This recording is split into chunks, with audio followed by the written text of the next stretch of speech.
Los espacios tienen memoria. En 1910, en este edificio donde hoy se recaudan impuestos, funcionaba un majestuoso hotel. Aquí se alojaron los más renombrados intelectuales de esa época, que venían a celebrar el centenario de la patria. Argentina construía la historia oficial de su primer siglo, pero había alguien que intentaba desentrañar el pasado más remoto del territorio. Era el científico Florentino Ameghino, que en estos salones, con el cráneo de un animal prehistórico en sus manos, narraba lo que había sucedido millones de años antes. La naciente república escondía un tesoro bajo sus pies.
El mismo verano en que se celebraba el centenario de la República, las playas de Miramar recibían a un aluvión de turistas. El tren llegaba por primera vez a este paraje, que había nacido como balneario en la década de 1880. Era una ciudad pensada para el ocio y el descanso. Aquí llegó Florentino Ameghino en 1908. Lejos de dorarse al sol, comenzó a explorar y luego a cavar.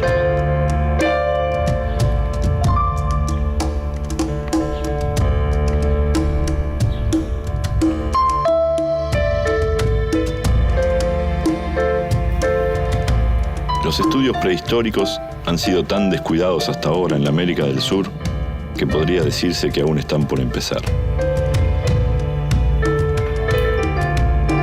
Es tiempo ya que la antigüedad del género humano sobre la Tierra ocupe seriamente la atención de los investigadores sudamericanos, para que, despertando de su letargo, legiones de obreros remuevan los terrenos de las inmensas praderas de estos países.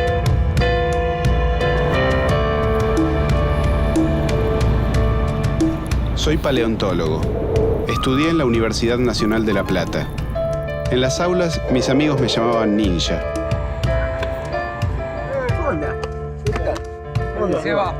Así me conoce Eduardo Toni. Él fue mi profesor. Toni trabaja en los mismos yacimientos en los que Ameghino estuvo excavando un siglo atrás. Florentino encontró aquí un cráneo humano, al que dató como muy antiguo.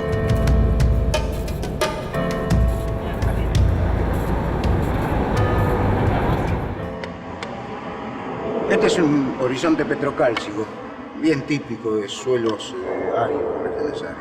¿Y por acá es donde Ameghino encontró ese cráneo? Esta es el área donde se encontró el cráneo de la tigre, precisamente. Él atribuía a esos hallazgos una antigüedad mucho mayor. Él determinaba de que estos sedimentos tenían una antigüedad aproximada para su esquema del Mioceno. Es decir, lo llevaba 2 millones de años. Más de 3 millones de años. En realidad, sabemos ahora de que esos materiales son bastante recientes, corresponden todos obviamente a Homo sapiens, pero probablemente algunos de ellos estén en torno a los 10.000 años. No sé exactamente el material de la Tierra, pero hay materiales de acá cercanos, el de Necochea, por ejemplo, que han sido datados en torno a los 10.000 años. El arroyo de la Tigra, que desemboca en el Atlántico, hace referencia a la antigua presencia de yaguaretés en la zona. hoy completamente extinguidos.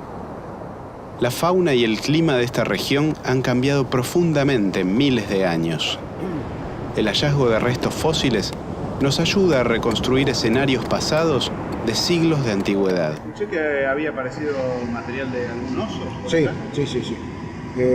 Se han encontrado restos de osos acá, en estos lugares, en esta área, y unos 10 kilómetros aquí hacia el sur apareció un cráneo completo, un material muy interesante. Muy bueno. Pero los osos son principalmente norteamericanos, ¿no? Son de origen norteamericano. Llegaron acá en el Pleistoceno inferior, Sí. casi en torno a 1,5 millones de años aproximadamente. De ahí se desarrollaron algunas formas gigantescas. Los osos más antiguos de acá de Argentina son de tamaño gigantesco. El estudio de las ciencias naturales nos permite comprender que la geografía es algo mutante. Millones de años atrás, durante el Plioceno, Norteamérica y Sudamérica se unieron a través del Istmo de Panamá. El acople de los continentes trajo grandes consecuencias. El clima se hizo más templado y se produjo un gran intercambio de fauna entre el norte y el sur. Ameghino fue uno de los primeros científicos en probar, a través del estudio de los fósiles encontrados, este fenómeno de migración de las especies animales. El intercambio es un proceso vivo. El último migrante fue el hombre, que llegó a la Pampa hace solo 13.000 años, mucho después de lo que pensaba Ameghino.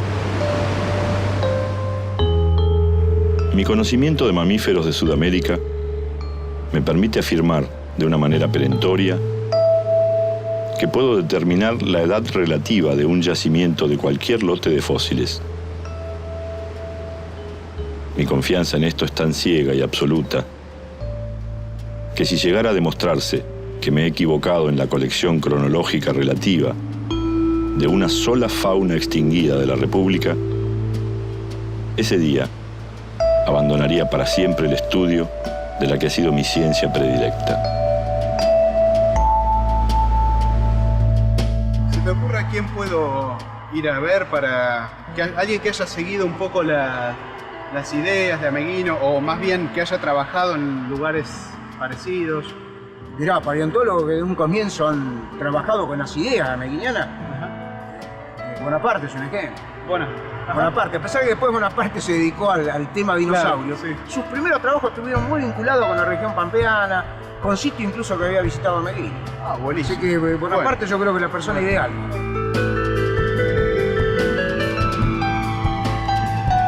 Los balnearios en invierno son ciudades detenidas en el tiempo, siempre a la espera del próximo verano. Hace un siglo, Ameghino se detuvo aquí en un viaje de exploración, pero él era esencialmente un hombre de biblioteca. Podrían contarse con los dedos de una mano las veces que él recorrió el territorio. Yo debo seguir en el camino si quiero comprenderlo.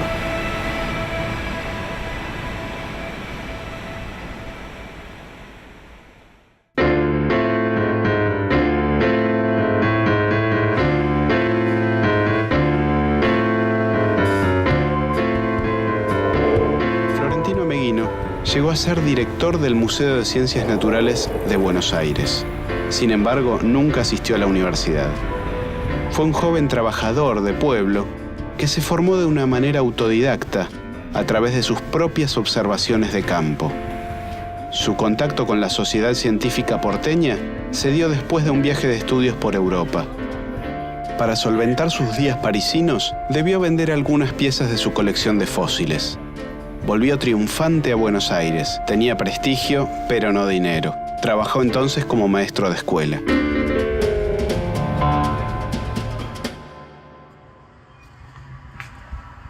Buenas tardes. ¿No tendría algún libro escrito por Ameghino? Creo que sí. Sí. Permite que mire un poquito.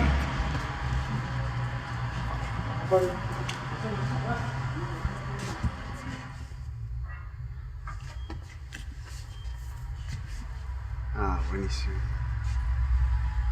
Muy interesante. Ajá. Una buena biografía.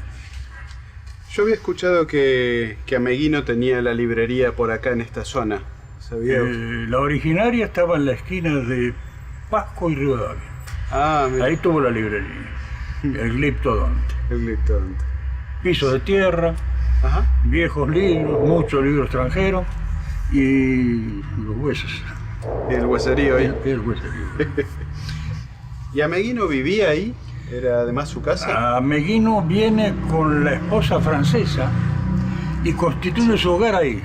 Leontín. Y entonces ahí pone librería, que la librería la atendía poco, algunos papeles, lápices, algunos libros, y vivía al fondo, convivía con sus huesos. Claro. Sí, yo lo que sabía es que él, un poco alternando con las tareas de la librería, conseguía escribir sus... libros, aparentemente por lo que yo he leído, en este libro se lee, era más lo que se dedicaba a escribir y estar con su huesito que la librería. La atendía la señora que no me acuerdo el nombre, un nombre Leontín. francés muy simpático. Leontín era ella. Leontín, no sé.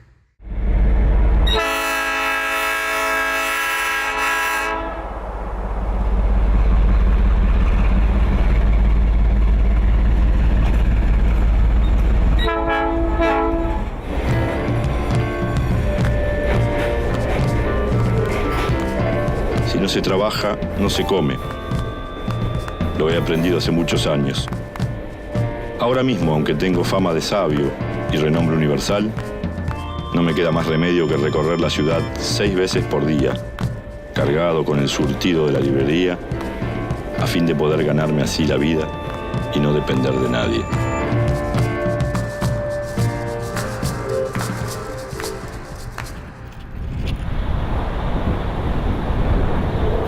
Durante su infancia y su juventud, vivió en un pueblo de la campaña bonaerense, Mercedes. Por recomendación médica, recorría a pie la distancia que separaba Mercedes de Luján, su ciudad natal. En ese trayecto fue donde el científico descubrió por primera vez restos fósiles. Oh, Sebastián, Bueno, ¿cómo andas? ¿cómo andas? Bien, bien, acá andamos. ¿Andas de visita por Mercedes? Sí, sí, se lo había prometido venir alguna vez por acá. Por fin se acuerdan de Ameguino, porque es tan sabio como olvidado. Sí, sí. Y él empezó por acá, ¿no? Empezó... Claro, él cuando tenía 19 años hizo uno de sus hallazgos más extraordinarios en el arroyo Frías, que encontró los huesos humanos que de alguna manera alimentaron su vocación paleontológica, porque él se dio cuenta que había encontrado algo extraordinario. ¿Y esos huesos estaban con megafauna, con animales extintos? Claro, claro. Y esa fue la primer teoría de Ameguino de explicar que el hombre americano había vivido conjuntamente con los grandes mamíferos extinguidos, con los mastodontes, megaterios, claro, y que más de una vez habría sido víctima de ese oso de las pampas gigantesco o del esmílodo. Sí, sí, sí, sí. Esto representa 2 o 3 ejemplares solamente de la numerosísima fauna pampeana que le tocó a Ameguino ir descubriendo y darla a conocer. En realidad, la llegada de Darwin, muchos años antes de Ameguino, anticipó que había una megafauna extinguida muy importante acá. Nuestro principal propósito consiste en probar que durante la época en la que vivían en las pampas argentinas gliptodontes, toxodontes, macrauquenia y terribles carniceros que tenían colmillos de más de 10 pulgadas de largo, el hombre también poblaba estas comarcas y más de una vez vio, contempló y admiró las macizas formas de los extraordinarios seres que lo rodeaban por todas partes.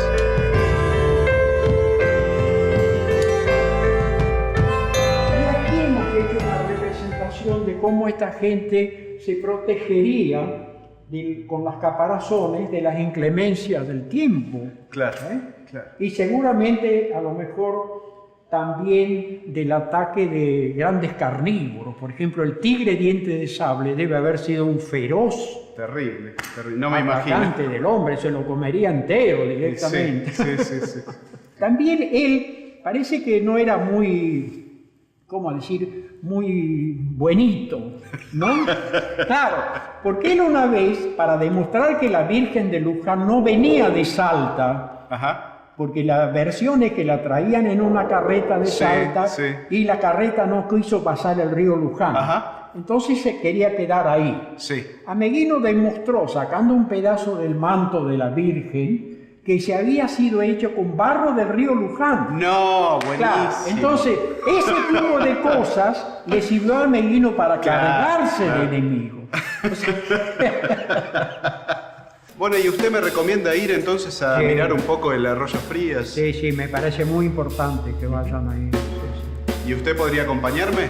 Yo realmente no puedo, pero hay dos chicos muy inteligentes, arqueólogos, Sonia y Gabriel, los pueden acompañar y ellos le van a mostrar ahí el lugar.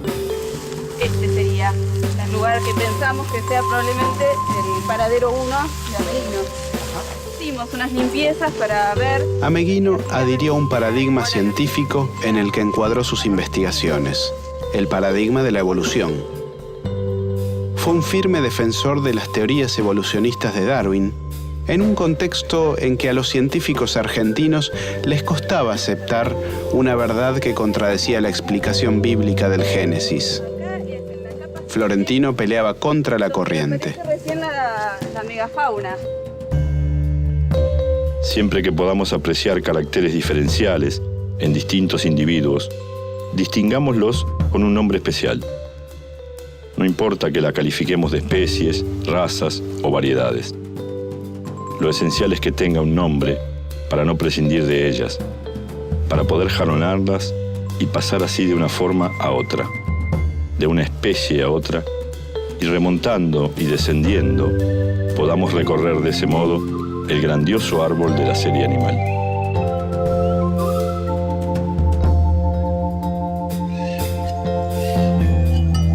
Mira, vamos a ver, son arenosos así como los describe Ameguino y rojizos. Ajá. ¿Y esto qué nivel sería? Este sería el 7, donde aparece la primera evidencia de megafauna. Ajá. Evidencias de megaterios, glosoterios. En la 8 también.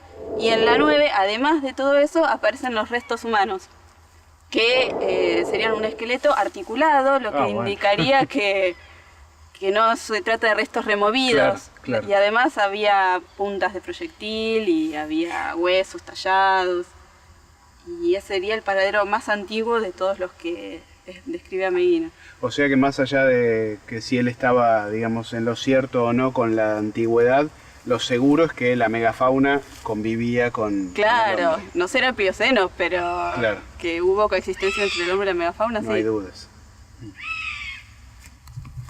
Entonces esto sería, digamos, acá estamos descubriendo uno de los niveles estratigráficos, ¿no? De las capas del suelo. Claro, él identificaba la profundidad en base a los distintos colores que tenían los suelos que él iba destapando. Ajá. Y ese es el principio que se utiliza en geología actualmente para las cronologías también. Sí, sí. Y además lo que está más abajo es lo más antiguo. Claro.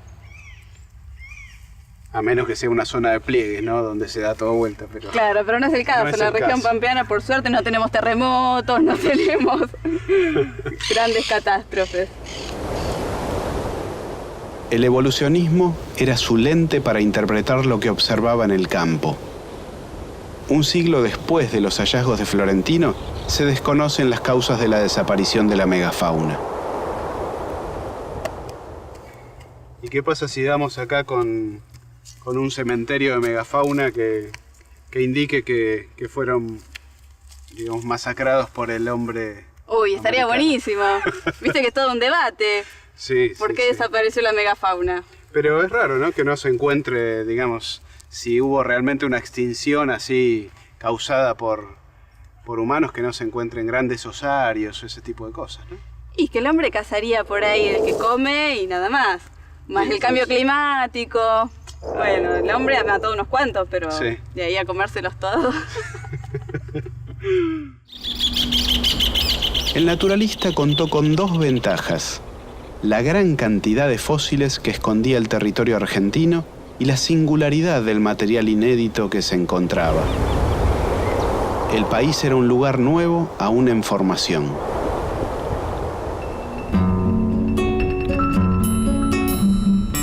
Los años de nuestra juventud, los de buena fe y las agradables ilusiones, los hemos pasado recorriendo diariamente leguas enteras a lo largo de las riberas de nuestros ríos, usando como único medio de locomoción nuestras propias piernas y teniendo por únicos compañeros una pala y un cuchillo.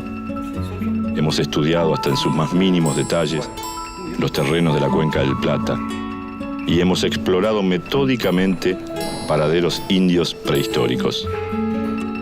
Y en el transcurso de ese tiempo, hemos acopiado los materiales que nos han traído el convencimiento de la gran antigüedad del hombre en las pampas.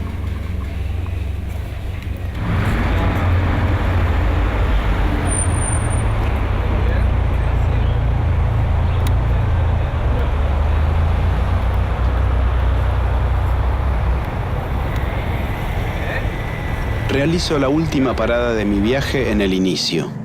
Aquí, en esta casa nació Florentino, el mayor de 4 hermanos. Hola, permiso. ¿Qué tal? ¿Cómo te va? Sebastián Apestería. Ya, listo. Buscaba a Mariano. La vieja casona de la calle Las Heras hoy es un sitio dedicado al estudio de la arqueología urbana. ¿Cómo te va? ¿Todo bien? Muy bien. Mira, yo estoy viajando un poco siguiendo los lugares que fueron importantes en la historia de Ameghino y bueno, todo me conduce a esta casa, ¿no? Claro, esta es la casa, una de las primeras casas, la primera casa donde habitó Florentino Ameghino con su familia. Ajá. Esta es una casa habitada de mediados de la década de 1850. Y lo que estamos haciendo nosotros desde hace unos años es hacer excavaciones buscando lo que serían vestigios, hallazgos vinculados a la vida cotidiana de la familia Ameghino. ¿Y qué hallazgos, digamos, hasta ahora vienen haciendo? En los fondos de la casa, a través de trincheras estratigráficas, recolección de superficie y varias cuadrículas que hicimos, recuperamos unos 10.000 objetos arqueológicos. La mayoría fragmentos de objetos, ¿no? Porque estos son todos, la mayoría son fragmentos. Ajá.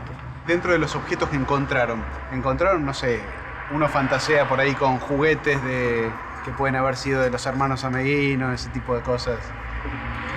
Sí, nosotros encontramos varios conjuntos divididos, digamos, por materias primas, ¿no? Serían de vidrio, cosas de vidrio, objetos de vidrio, objetos de metal, objetos de cerámica, fauna, algunos fragmentos de cuero, de zapatos, que quizá fueron zapatos que reparó el padre Ameghino, porque el padre Ameghino era zapatero. Era zapatero de remendón, y hemos encontrado fragmentos de cuero. Incluso algunas de esas especies de grampitas que tienen los borceguíes modernos, digamos, restos de cuero con algún tipo de esas grampitas. Uy, qué lindo. Ningún fósil todavía, ¿no? Fósiles no hemos encontrado. Sería paradójico. Claro, lo que pasa es que era muy chico Ameghino cuando habitó la casa, es decir, a lo mejor hasta los 10 años, no más. Claro. Los orígenes humildes de su familia no le impidieron al investigador llegar a lo más alto de la ciencia argentina. El método de trabajo de Florentino implicaba una unidad indisoluble entre observación e interpretación. Es por eso que gran parte de sus trabajos, a pesar de los errores, aún tienen vigencia. Hoy los arqueólogos cuentan con la ayuda de los bomberos voluntarios. Su grúa les permitirá llegar hasta el fondo del aljibe de la vieja casona. No sé si es tronco, viejo, no sé qué cosa es. Un caño para entre agua. No, está tirado ahí. Tirado, Sí, está ahí de todo ahí. Sí. O sea, ¿esto va a ser para ustedes una fuente de hallazgos de cosas? Y esperemos que sí, hay que ver hasta el momento que pueden sacar las cosas los muchachos y no se tienen que ir. Claro.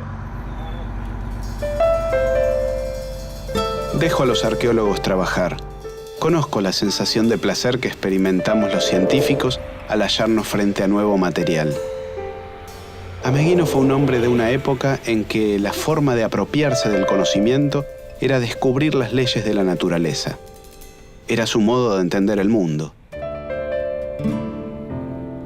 Es paradójico pensar que una de las mentes científicas más brillantes de la Argentina haya nacido a escasos metros de la Basílica de Luján. a pocos kilómetros de donde hoy se elevan 2 torres de más de 100 metros, fueron encontrados los primeros restos fósiles registrados en la Argentina. Ciencia y religión compitiendo por un mismo espacio. La idea de Dios es una idea primitiva, simple, sencilla, infantil, hija del temor que engendra lo desconocido y de la ignorancia, que solo tiene ojos para ver la apariencia.